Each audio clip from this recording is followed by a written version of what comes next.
Hello friends, आज आपका YouTube channel पे स्वागत है। आज हम लोग फिजिक्स क्लास 12 बोर्ड एग्ज़ाम 2023 का पेपर पैटर्न देखने वाले हैं, जो कि ये पैटर्न है कमला सिंह बालिका इंटर कॉलेज के स्कूल में यानी कि कॉलेज में ये पेपर आया हुआ था। और इस पेपर का पैटर्न हम देखेंगे कि किस तरह से क्वेश्चन में पूछा गया था। और इस पेपर के जरिए आपको थोड़ा बहुत तो हिंट मिलेगा ही कि एग्ज़ाम में किस तरह से क्वेश्चन आते हैं और किस तरह से क्या पेपर का पैटर्न होता है। तो हम पहले सबसे पहले निर्देश देखेंगे, क्योंकि निर्देश सबसे इम्पोर्टेंट होता है। निर्देश के अनुसार ही तो हम लोग क्वेश्चन सॉल्व करते हैं, तो उसका तरीका पता होगा तभी ना क्वेश्चन सॉल्व करेंगे। तो सबसे पहले निर्देश हम लोग पढ़ेंगे। इसमें क्या होगा कि फर्स्ट पॉइंट होगा, प्रारंभ से 15 मिनट विद्यार्थियों को प्रश्न पत्र पढ़ने के लिए निर्धारित होता है। ये बात सही है। आप पहले 15 मिनट देंगे आपको पेपर को पूरा पैटर्न देखने के लिए, पढ़ने के लिए, किस तरह से क्वेश्चन दिया हुआ है, उसमें क्या क्या करना है, अच्छे से आप देख लेंगे। उसके बाद जो क्वेश्चन आपको आएगा वही ना सॉल्व करेंगे। तो 15 मिनट आपको देना ही पड़ेगा। और सबसे मेन मोटिव ये होता है बोर्ड का कि आपको सारे क्वेश्चन अटेंड करने होते हैं, चाहे वो आपको आ रहे हो या फिर थोड़ा बहुत ना भी आ रहे हो, लेकिन अटेंड तो आपको सारे ही क्वेश्चन करने पड़ेंगे, जो कि सेकंड पॉइंट में दिया हुआ है। थर्ड पॉइंट है कि इस प्रश्न पत्र में 5 खंड हैं। खंड ब, खंड स, खंड द और खंड य।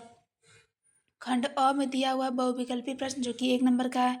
खंड ब में दिया हुआ है अति लघु उत्तरीय प्रश्न, जो कि 1 नंबर का है। और खंड स में दिया हुआ है लघु उत्तरीय प्रश्न प्रकार फर्स्ट का, 2 नंबर का। और खंड द में दिया हुआ है लघु उत्तरीय प्रश्न प्रकार सेकंड का।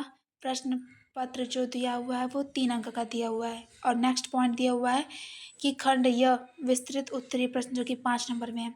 अब हम लोग आते हैं क्वेश्चन पे। तो खंड अ में दिया हुआ है MCQ। तो क्वेश्चन नंबर फर्स्ट जो है, देखिए इसमें दिया हुआ है कम से कम 6 MCQ दिया हुआ है। अब 6 MCQ दिया है तो पेपर में तो क्वेश्चन लिखते नहीं हम लोग, कॉपी में, बोर्ड कॉपी आपको मिलेगी, उसमें आपको क्वेश्चन नहीं लिखना होता है, आपको सिर्फ आंसर लिखना होता है। तो आपको अगर MCQ लिखना है तो आप लिखेंगे क्वेश्चन नंबर फर्स्ट का क, फिर उसका जो भी ऑप्शन, तीसरा, दूसरा, चौथा, पाँचवा जो भी होगा, 4 ऑप्शन रहता है, पाँचवा तो होता नहीं है, सॉरी। तो आप चारों में से कोई भी ऑप्शन जो आपको सही लगे वो टिक करेंगे, ठीक। इसी प्रकार छः क्वेश्चन सॉल्व करेंगे, ठीक। अब आता है खंड ब, जिसमें कि दिया हुआ है टोटल 6 क्वेश्चन। ये भी 1-1 नंबर का है। तो आप इसमें थोड़ा ही लिखें, ज़्यादा लिखने की कोई ज़रूरत नहीं है, क्योंकि 1 नंबर का जितने नंबर का है। देखिए सबसे बड़ी बात यह है कि एग्ज़ाम में पेपर को सॉल्व करने से पहले हम लोग को ये देखना चाहिए कि पेपर का पैटर्न क्या है और वो कौन सा क्वेश्चन कितने नंबर का दिया हुआ है। अगर आप नंबर के हिसाब से लिखेंगे तो आपका टाइम भी बचेगा और आप अच्छे से आंसर भी दे पाएंगे। ऐसा नहीं कि अगर आप 1 नंबर वाले क्वेश्चन पेपर को सॉल्व कर रहे हैं, 1 पेज 1.5 पेज भी लिख रहे हैं और बाकी पीछे के क्वेश्चन के लिखने के लिए टाइम ही ना बचे, इसलिए नंबर के हिसाब से लिखेंगे तो आपके लिए ज़्यादा अच्छा होगा।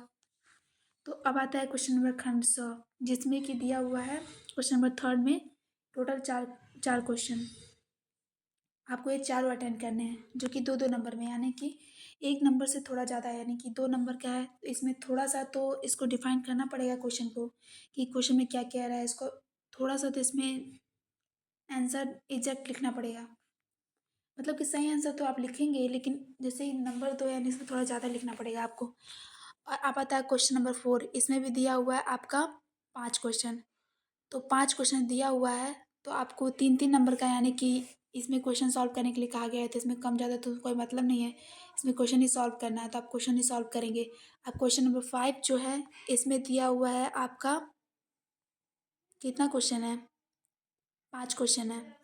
देखिए इसमें ऑप्शन में भी दिया हुआ है क्वेश्चन क ख ग तो लिखना ही है, लेकिन घ में देखिए क्वेश्चन ऑप्शन में दिया हुआ है अथवा करके, जिसमें से आप कोई एक लिख सकते हैं। 3-3 नंबर का है, तो क्वेश्चन तो आप सॉल्व करेंगे वो जिस हिसाब से सॉल्व करेंगे उस हिसाब से अच्छा है, लेकिन नंबर के हिसाब से अगर आप क्वेश्चन को सॉल्व कर रहे हैं तो जितना डिटेल में करेंगे उतना लॉन्ग क्वेश्चन जाएगा, उसका आंसर भी उतना अच्छा होगा। तो आपकी कॉपी जब चेक होगी तो एग्जामिनर की जो एक्सप्रेशन होगा आपकी कॉपी को देख के थोड़ा अच्छा होगा। तो आप क्वेश्चन को सॉल्व करते वक्त इस चीज़ को ध्यान में रखिएगा। क्वेश्चन नंबर 6 आता है, यानी कि खंड य में जाएंगे। क्वेश्चन नंबर 6 में 2 क्वेश्चन दिया हुआ है 5-5 नंबर का, आप दोनों में से कोई एक कर सकते हैं। एक है तुम आपका थ्योरम और एक दिया हुआ क्वेश्चन, आपको जो भी सही लगे आप कर सकते हैं, ठीक। क्वेश्चन नंबर 7 में भी दिया हुआ है इसी प्रकार 2 क्वेश्चन, आपको एक करना है। क्वेश्चन नंबर 8 में भी दिया हुआ है 2 क्वेश्चन, आपको एक ही करना है। अब आता है क्वेश्चन नंबर 9। इसमें भी 2 ऑप्शन दिया हुआ है, तो इसमें से आप एक ही करेंगे। देखिए लास्ट में आपको फ़ॉर्मूला भी कुछ दिया होता है जो आप अपने अनुसार यूज़ कर सकते हैं ज़रूरत पड़ने पे। यहाँ पे वही फ़ॉर्मूला दिया होता है, वैल्यू दिया होता है जो इस क्वेश्चन पेपर में यूज़फुल होता है, ठीक? इसी प्रकार इंग्लिश मीडियम वाले बच्चों के लिए, यूपी बोर्ड वाले इंग्लिश मीडियम के जो बच्चे हैं, उनके लिए। ठीक उसी प्रकार वही पैटर्न है, सेक्शन ए का 5 क्वेश्चन है तो आपको सॉल्व करना पड़ेगा और टिक लगाने वाला जो है उसको लिखना पड़ेगा।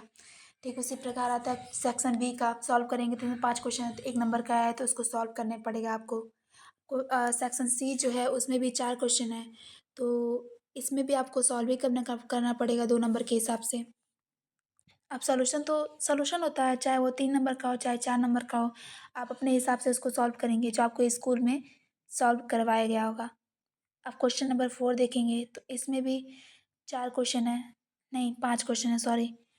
आप 5 क्वेश्चन को सॉल्व करेंगे, ये भी 3-3 नंबर का है। अब आता है क्वेश्चन नंबर 5, इसमें भी वही पैटर्न, सॉल्व करना है all question. Question number section E में आते हैं क्वेश्चन नंबर 6, जिसमें देखिए 2 क्वेश्चन दिया हुआ है, आपको दोनों में से कोई एक करना है, मिलेंगे तो 5 ही अंक। 2 क्वेश्चन आप करेंगे तो आपको हो सकता है नंबर ना मिले, लेकिन 5-5 नंबर का दोनों में से आप किसी एक ही क्वेश्चन को आर करके दिया हुआ है, या फिर आप ऊपर वाले क्वेश्चन को करिए या नीचे वाले को क्वेश्चन करिए, मिलेगा तो 5 ही अंक, तो आपको एक ही क्वेश्चन करना है।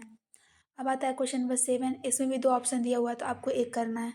क्वेश्चन नंबर 8 में भी एक करना है, क्वेश्चन नंबर 9 में भी एक ही क्वेश्चन करना है, ठीक? ये रहा टोटल क्लास 12 बोर्ड एग्ज़ाम का फिजिक्स का पेपर। आप इसे पढ़िए, सॉल्व करिए और अच्छे से तैयारी कीजिए ताकि बोर्ड एग्ज़ाम में अच्छे से नंबर आए।